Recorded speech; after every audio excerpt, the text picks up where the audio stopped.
Journalist Nick Heitrick learned about Ridgeview's Modern History students' Vietnam veteran interviews. So he sat in on this interview of David Siebrecht, which was led by Brant Price.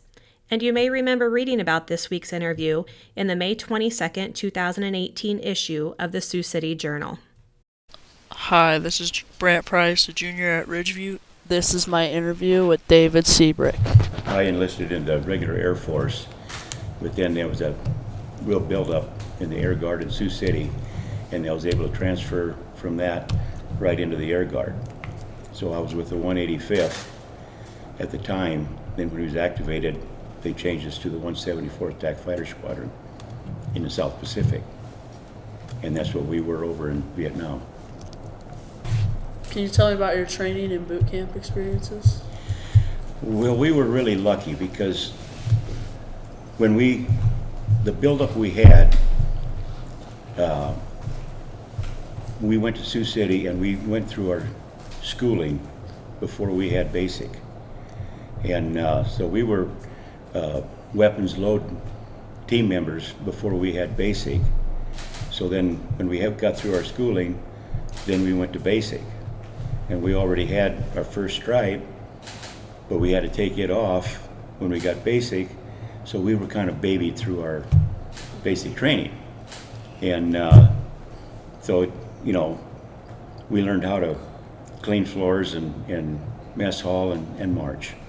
And when we come back, we was able not to even go through our obstacle course, which that worked out pretty good, But then basic, it's all a good experience, It's something that you never forget. You meet a lot of good people. So did you fly planes in basic? No, I didn't fly. I was on a weapons load team, and that's what we did in Vietnam. We loaded the planes with the bombs and the 20 millimeter ammo and whatever it needed.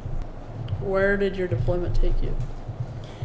Went to Vietnam, or Phuket, Vietnam, and we left Sioux City and went right direct to Phuket.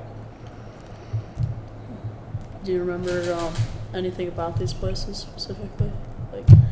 I know the government put an awful lot of money into that base while we were there. When we got there, our flight line was on metal. When we left, it was all cement, and cement reabutments to put the planes in. And it was a good base. It was, the outer perimeters was guarded by ROC Korean forces. And, that we were really well protected with them. What are some of your most memorable experiences? Other than the whole thing, but the one that really got me one time when we were on the flight line is when 26 helicopters come in, and I watched the soldiers get out of those helicopters. And that's a sight I'll never forget. But it's the first time that an Army unit, come in, on helicopters.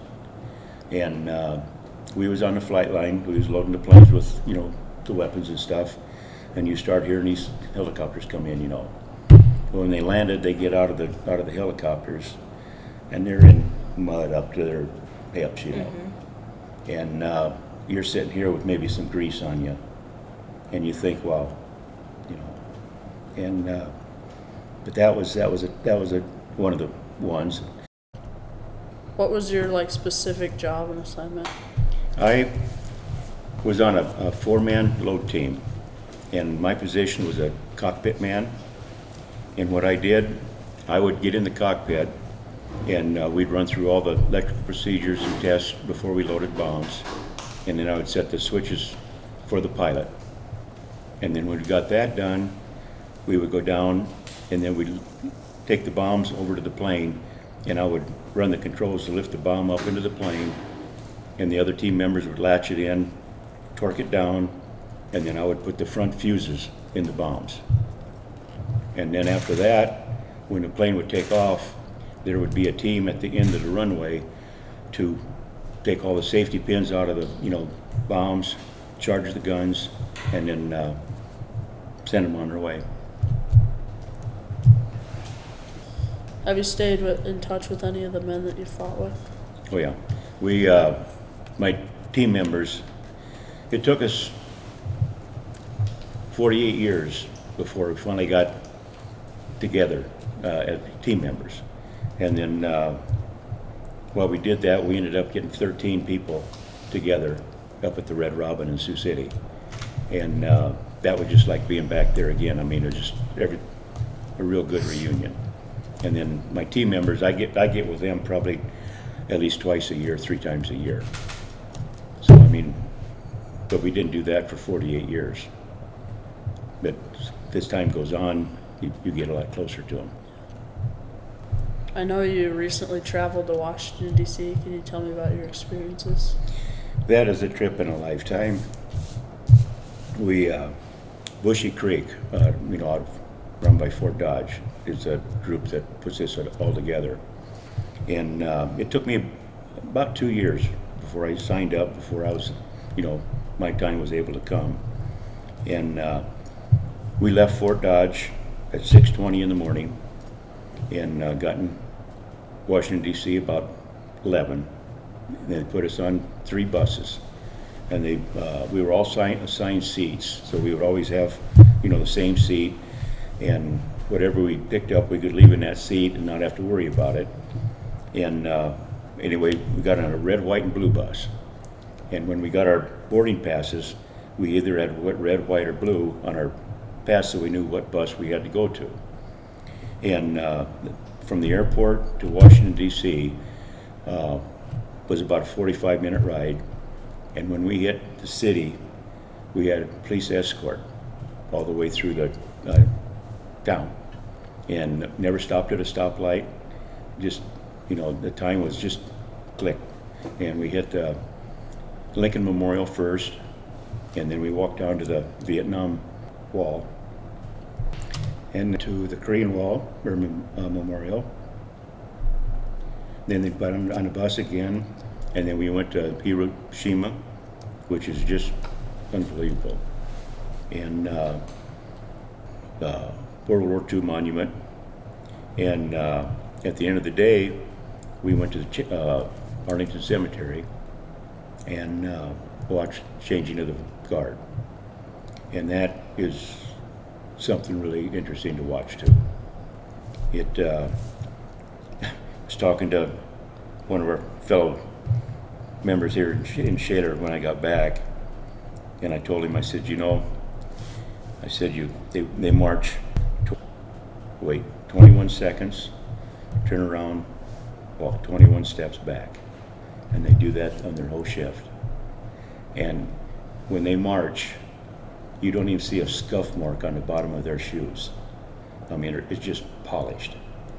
And the discipline is just unbelievable, how they perform. And we decided we couldn't make that grade, because that is really a high honor for them to do that changing of the guard and be those guards. And they do that 24 hours a day, no matter what weather. They change about every hour. In the wintertime, I think they go down maybe a half an hour. And but it's quite a sight to see. What do you want people from my generation to understand about Vietnam? Well, yes. I'll tell you, on the last thing they said on our flight coming back, the guy said, he says, when you get home, he says, what I want you guys to do, he says, share your stories with young kids, because they don't teach it in school no more. So that's, that kind of hit home too. Because my kids never did ask me about the service. My wife did. And they didn't until about 11, 12 years ago, when a classmate wrote an autobiography, and he named all the kids from our town that was in the service.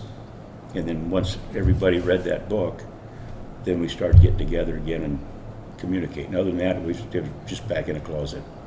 The first one, the Third Herd, that was the first book he wrote. Mm-hmm. And the second book is a lot of the same, but he didn't put like the kids that was in the service, but it was more in detail of his recovery after he, lost his leg and what he went through. But then, well, like we was loading planes one time with munitions, and a full bird colonel, actually from the regular Air Force, started flying with us. And he came around the corner, and of course, okay, you stand at attention, and he says, guys, just go ahead and do what you got to do. He said, I've never seen a plane loaded before. He said, I want to see what you do. And so we loaded the plane up, and he said, well, okay. He said, no, he says, come here. He said, I'm going to show you where I'm going. And that we never knew where they went, but he was going clear up into Laos, just outside of actually Hanoi, up into Laos. And they were dropping landmines, bombs. And he just explained what he had to do. He had to drive 550 knots, about 75 feet off the ground, and little bombs would fall out, they put on troop trails. And then the bombs he had on, then there was a anti-aircraft gun sitting on that mountain. Then when they see that fire, then he got to come back and try to knock that gun out. So I mean, it's we knew they was going up to Laos, but we didn't know where they was going. This concludes my interview. Thank you, David, for sharing your Vietnam experiences with me. David, we are appreciative for your service to our country, and we are also glad that you were able to attend an honor flight.